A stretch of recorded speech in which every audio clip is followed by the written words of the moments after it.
एक उत्तम नगर था। उस नगर में वर्णाश्रम का पालन करने वाले बड़े अच्छे लोग रहते थे। उसी गांव में महाराज एक विद्वान पंडित रहा करते थे। उनका नाम था पंडित आत्मदेव जी। वह आत्मदेव जी बड़े विद्वान थे और उनकी जो पत्नी थी उसका नाम था धुंधली देवी।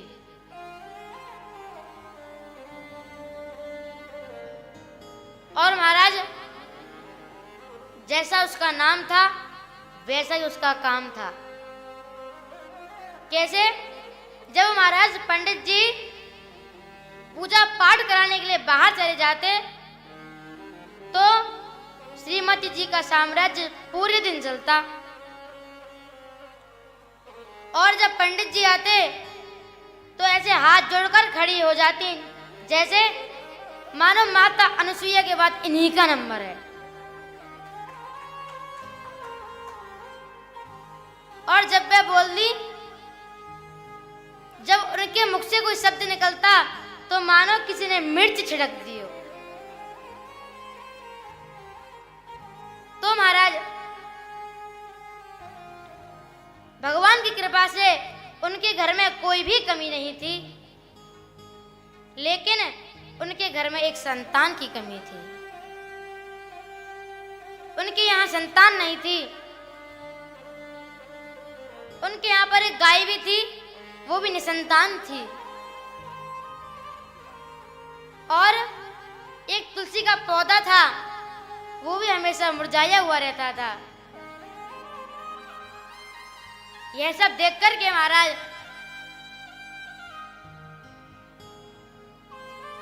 आत्मदेव जी बड़े दुखी रहते थे। और जो आत्मदेव जी के जो पूर्वज थे वह भी दुखी रहते थे कि आत्मदेव के बाद हमें पानी देने वाला कोई और नहीं है। इस सब को देखते हुए आत्मदेव जी ने सोचा कि मैं आत्महत्या कर लूंगा। अब महाराज आत्मदेव जी आत्महत्या करने के लिए जंगल में जाने लगे और एक वृक्ष के नीचे बैठ कर के रोने लगे। उसी समय महाराज एक संत जी आ रहे थे। तो उन संत ने देखा कि ब्राह्मण तो बड़ा विद्वान है, लगता है कि ये भगवान की प्राप्ति करना चाहता है, भगवान के लिए रो रहा है, तो चलो इसको उपदेश देते हैं। तो महाराज आज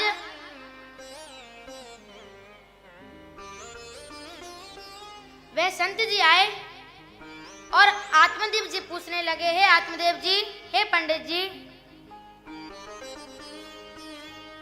मैंने आपकी मस्तक रेखा पढ़ ली है, आप बड़े विद्वान हो,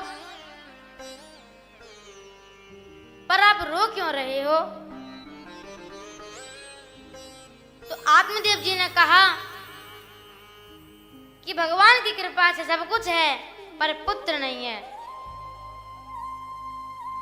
संत जी सोचने लगे, मैं तो सोच रहा था कि ये भगवान के लिए रो रहा होगा, पर ये तो अपने पुत्र के लिए रो रहा है, इसके कोई पुत्र नहीं है।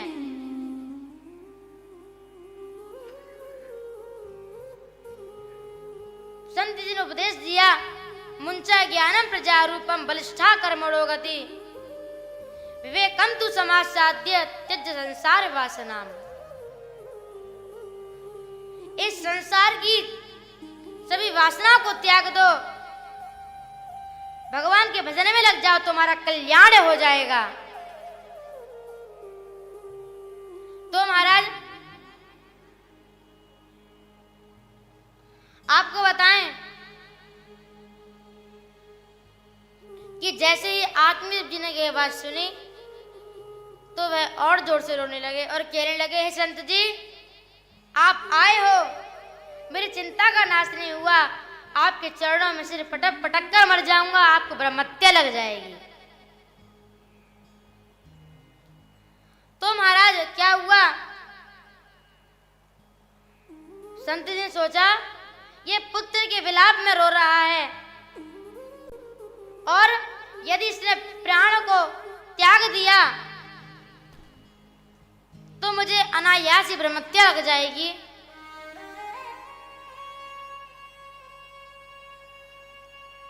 इसलिए महाराज संत जी ने अपने थैले में हाथ डाला और एक फल निकाला और उस फल को आत्मदेव को देते हुए कहा, हे पंडित जी, हे ब्राह्मण, ये फल अपनी पत्नी को खिला देना। यदि भगवान की इच्छा रही, भगवान की कृपा हो गई तो तुम्हारे यहाँ बड़ा ही सुंदर और आज्ञाकारी बालक का जन्म होगा।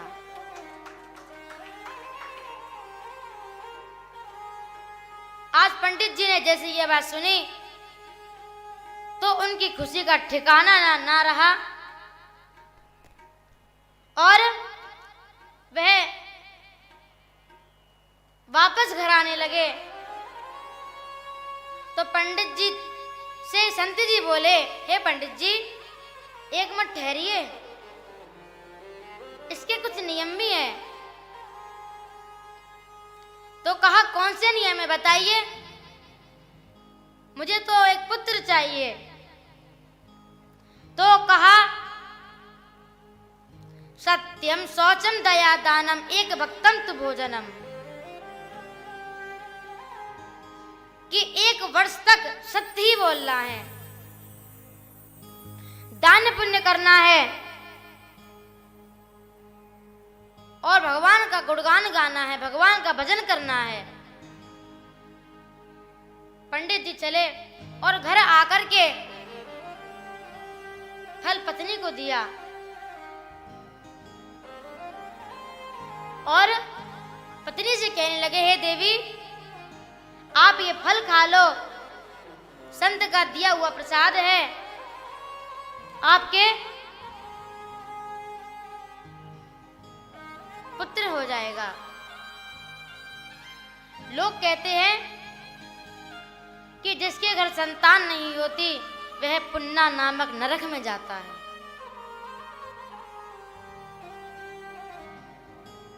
तो महाराज अब हमारे यहाँ भी पुत्र का जन्म होगा। अब पंडित जी तो फल को देकर के पूजा पाठ कराने के लिए चले गए। अब वह धुंधली सोचने लगी, यदि ये फल मैंने खा लिया, ग्रहण कर लिया, तो मैं गर्भवती हो जाऊंगी और नंद आकर के सारा धन ले जाएगी, सारा धन नंद ले जाएगी, इसलिए मैं ये फल नहीं खाऊंगी। वह इस प्रकार विचार ही कर रही थी, तब तक महाराज उसकी एक सहेली आ जाती है। तो धुंधली ने कहा, अरे सहेली, हे सखी, पंडित जी ने फल दिया है और कहते हैं संत का प्रसाद है, पुत्र की प्राप्ति हो जाएगी। तो सखी ने कहा, अरे धुंधली, ये फल खा लो, तुम्हारे पुत्र हो जाएगा। वो इतना कह ही रही थी जब तक महाराज उसकी एक और पड़ोसन की बहन आ जाती है। जैसे बहन आती है, धुंधली कहती है, अरे बहन, तेरी उम्र 100 साल हो, तू बड़े सही समय पर आई है। धुंधली ने पूरा वृत्तांत अपनी बहन को बताया। तो बहन ने कहा, हे धुंधली, यदि तुझे फल नहीं खाना तो यह फल गाय को खिला दे। यदि संत के प्रसाद में शक्ति होगी, पुत्र होगा, तो गाय को हो जाएगा। महाराज आपको बताएं, वह बहन कहने लगी कि मेरे अभी कई पुत्र हैं और भगवान की कृपा से अभी होने वाला है, तो एक काम करना कि मेरे पास पुत्र बहुत है, तुम्हारे पास धन बहुत है, कि जब मेरे पुत्र का जन्म होगा, जब मैं अपना पुत्र तुम्हें दे दूंगी और तुम कुछ धन मुझे दे देना। धुंधली ने कहा ठीक है, और यदि पंडित जी पूछें फल खा लिया तो कह देना हाँ, और पेट में कपड़ा बांध लेना, नाटक करना। अब महाराज बहन तो चली गई, अब पंडित जी आए और पंडित जी कहने लगे, हे देवी आपने फल खा लिया? तो धुंधली ने कहा हाँ पतिदेव मैंने फल खा लिया। तो आत्मदेव जी कहने लगे कि भगवान ऐसी पत्नी सबको दे। इतनी आज्ञाकारी। तो महाराज अब क्या हुआ कि पुत्र होने का समय आया। एक दिन पंडित जी पांडित्य कर्म करके लौट रहे थे, तो उन्होंने देखा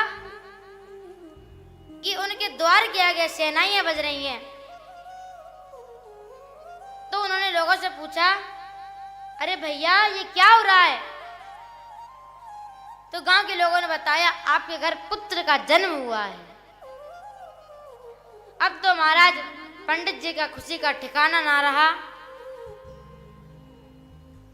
उन्होंने कई ब्राह्मण बुलाया, ब्राह्मणों को भोजन कराया।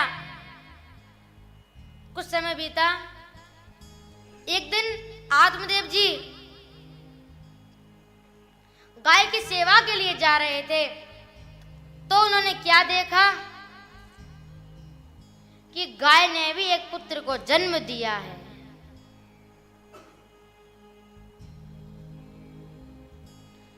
उसका स्वरूप कैसा है कि उसका जो पूरा शरीर है वह तो मनुष्य का है, और जो कान हैं वे गौ के हैं।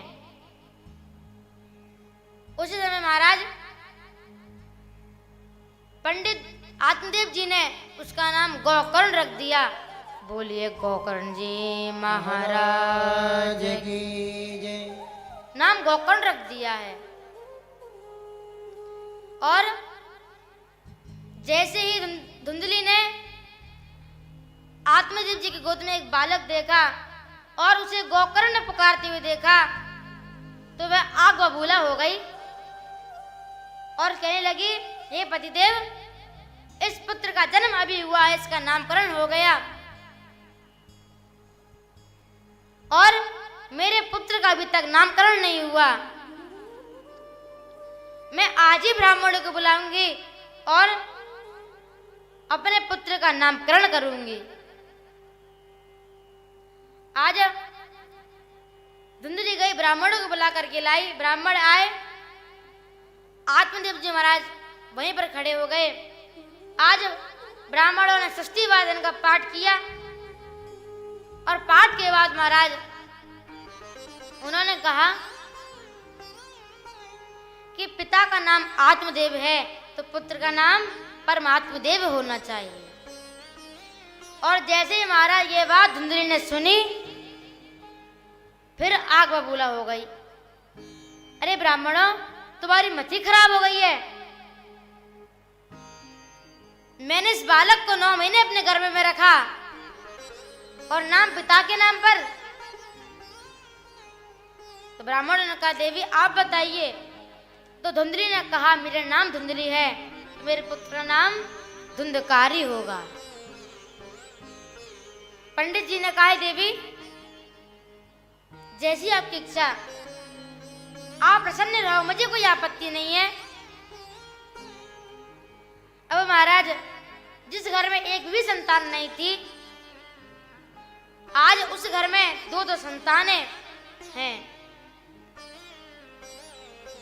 बड़े होकर के महाराज एक ने तो ख्याति प्राप्त की, और एक ने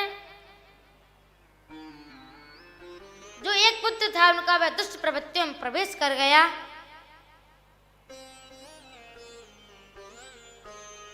गोकर्ण पंडितो ज्ञान धुंधकारी महाखल। जो गोकर्ण जी महाराज थे वे तो परम ज्ञानी हो गए, विद्वान हो गए, और जो धुंधकारी था वह महाखल बन गया। महाखल का अर्थ क्या होता है? महाखल का अर्थ होता है जिस थाली में खाओ उसी में छेद करो, यह महाखल का अर्थ होता है। तो महाराज अब धुंधकारी क्या करता कि वह बड़ा हो गया है। अब धुंधकारी जब बच्चों के साथ खेलने जाता, जब उसका खेलने से मन भर जाता तो बच्चों को कुएं में फेंक देता। अब महाराज वह कुछ और बड़ा और हुआ तो मदिरा पान करने लगा। चांडोलों के साथ घूमना तो उसके जीवन का एक हिस्सा हो गया था। महाराज आपको बताएं कि बचपन से ही धुंधकारी के जो माता पिता थे उन्होंने रोका नहीं। धुंधकारी बड़ा हुआ, मदिरा पान करने लगा, और एक दिन क्या हुआ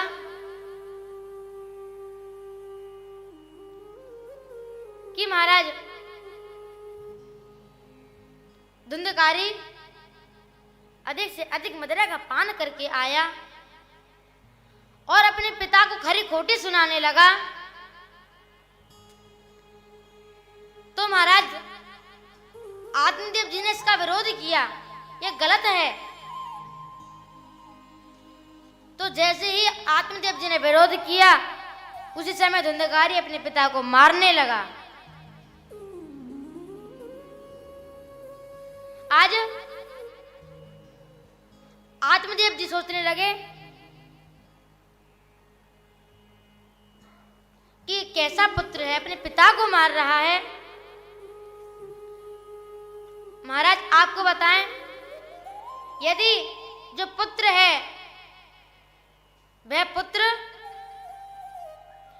यदि सुपुत्र हो जाए तो आपको धन को इकट्ठा करने की आवश्यकता नहीं है। यदि पुत्र सुपुत्र होगा तो धन से घर भर देगा, और यदि पुत्र कुपुत्र है तो भी आपको धन इकट्ठा करने की आवश्यकता नहीं है। क्यों? आप कितना भी धन इकट्ठा कर लो वह बर्बाद कर देगा। महाराज अब धुंधकारी जब अपने पिता को मारने लगा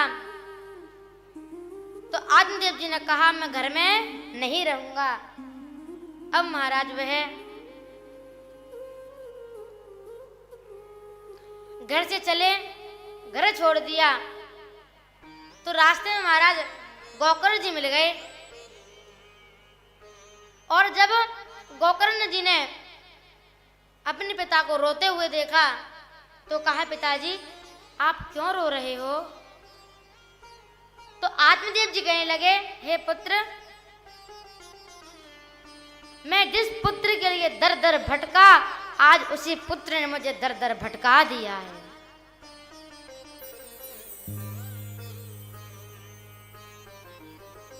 तो महाराज आपको बताएं कि गोकर्ण जी कहने लगे हे पिताजी आप इस हार्ड मांस के शरीर को छोड़ दीजिए, इससे जो आपकी आसक्ति है इसे छोड़ दीजिए, यही आपको दुख दे रही है। तो महाराज गोकर्ण जी कहने लगे वृंदावन जाइए और वृंदावन जाकर के भागवत जी का पाठ करिए, आपका उद्धार हो जाएगा।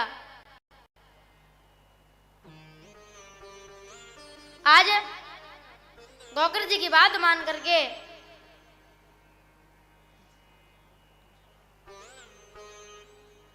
आत्मदेव महादेव जी चले हैं, वृंदावन पहुंचे और वहां जाकर के भागवत जी का पाठ करने लगे। महाराज आपको बताएं कि धुंधकारी और निश्चिंत हो गया कि अब मुझे रोकने टोकने वाला कोई नहीं है। अब वह मां से कहता है, धन दो, सोना दो, चांदी दो। महाराज मदिरा पान करने लगा, जुआ खेलने लगा, हिंसा करने लगा। मां बड़ी दुखी हो गई तो महाराज मां रात्रि में गई और जाकर के सूखे कुएं में छलांग लगा दी। मां ने भी प्राण त्याग दिए। अब तो वह और निश्चिंत हो गया। दर गौकर्ण जी तीर्थ यात्रा पर चले गए कि मुझे रोकने टोकने वाला कोई नहीं है। अब वह कई वेश्याओं को घर में ले आया और चोरी करने लगा। एक दिन महाराज धुंधकारी किसी राजा के यहाँ चोरी करके आया और धन वेश्या को दिया और मदिरा पान करने चला गया। तो वेश्या ने सोचा कि लगता है आज ये धुंधकारी किसी बड़े राजा के यहाँ चोरी करके आया है। यदि पकड़ा गया तो यह खुद तो कारागृह में जाएगा, साथ में हम भी जाएंगे। एक काम करो, धुंधकारी को मार दो और धन को लेकर अपन भाग जाएंगे। तो महाराज आज धुंधकारी मदिरा पान करके आया, बिस्तर पर लेट गया। आज सभी वेश्याओं ने मिलकर के धुंधकारी को रस्सी से बांध दिया और जब धुंधकारी को बांधा, अब धुंधकारी को पीटने प्रारंभ कर दिया, पीटने लगे। तब भी महाराज उसके प्राण नहीं निकले। तो एक वेश्या ने जलते हुए अंगारे धुंधकारी के मुख में डाल दिए। अग्नि को सहन नहीं कर पाया और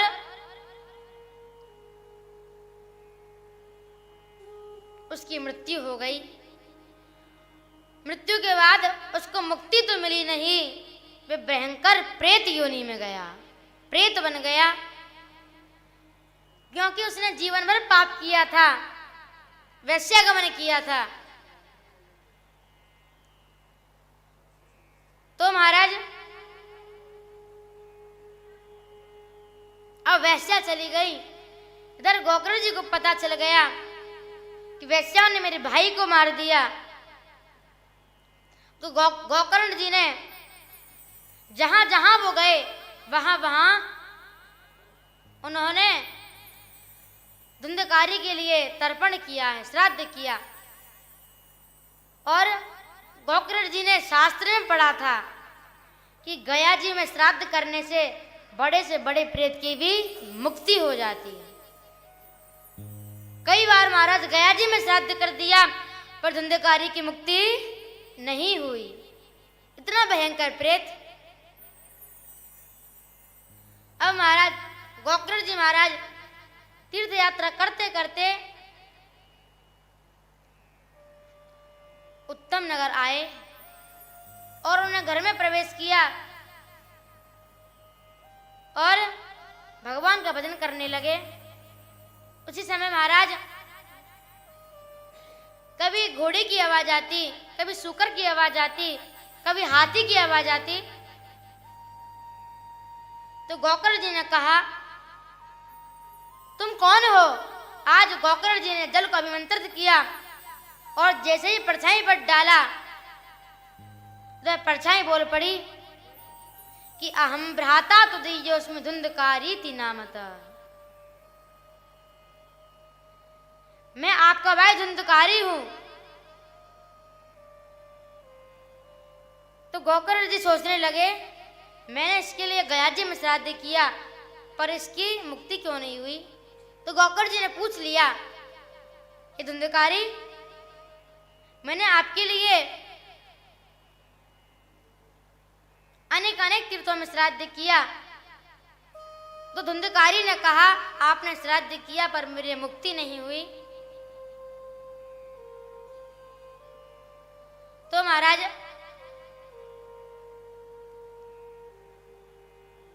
धुंधकारी ने कहा, ये भैया आप कृपा कीजिए और मुझे प्रेत योनि से छुटकारा दिलाइए। तो महाराज गोकर्ण जी ने कहा, है भाई अभी तुम यहाँ से जाओ, मैं तुम्हारी मुक्ति के लिए साधन ढूंढता हूँ। धुंधकारी चला गया। प्रातःकाल हो गई, गांव वालों का आना जाना प्रारंभ हो गया। गोकर्ण जी ने महाराज गांव वालों से पूछा, तो गांव वालों में जो विद्वान लोग थे, उन विद्वान लोगों ने अपने वेदों को उलट पलट कर देखा, परंतु उनको कोई मुक्ति का साधन नहीं मिला। और जब उनको मुक्ति का साधन नहीं मिला तो गोकर्ण जी ने सोचा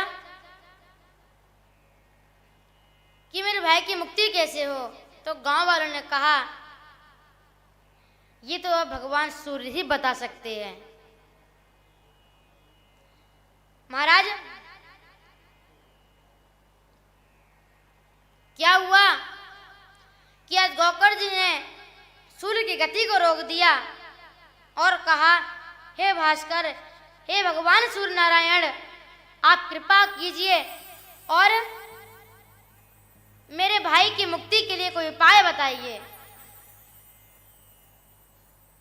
तो महाराज सूर्य भगवान ने ऊपर से स्पष्ट शब्दों में कह दिया, श्रीमद् भागवतान मुक्ति ही सप्ताहम वाचनम कुरु इति सूर्य वछा सर्वर धर्म रूपम तु विश्रुतम।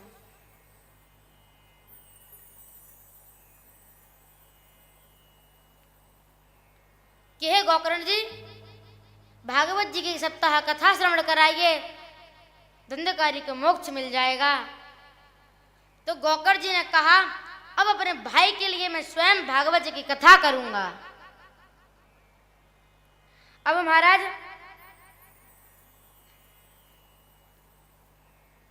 गोकर्ण जी ने व्यास गद्दी लगाई और स्वयं वक्ता के रूप में विराजमान हो गए।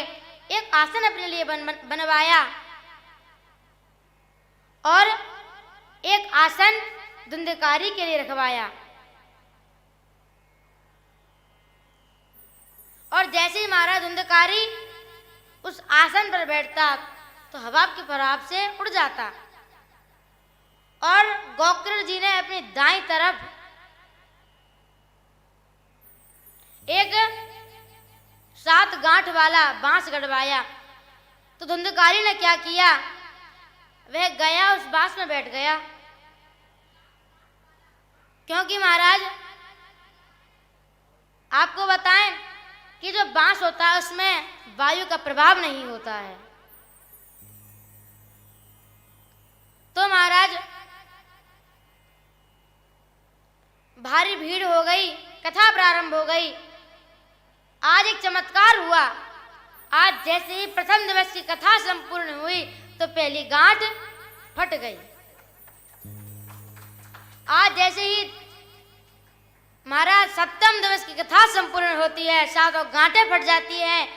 वह धुंधकारी जो प्रेत था, वह धुंधकारी देव स्वरूप हो जाता है, प्रकट हो जाता है और भागवत जी की जय जयकार करता है। बोलिए भागवत महा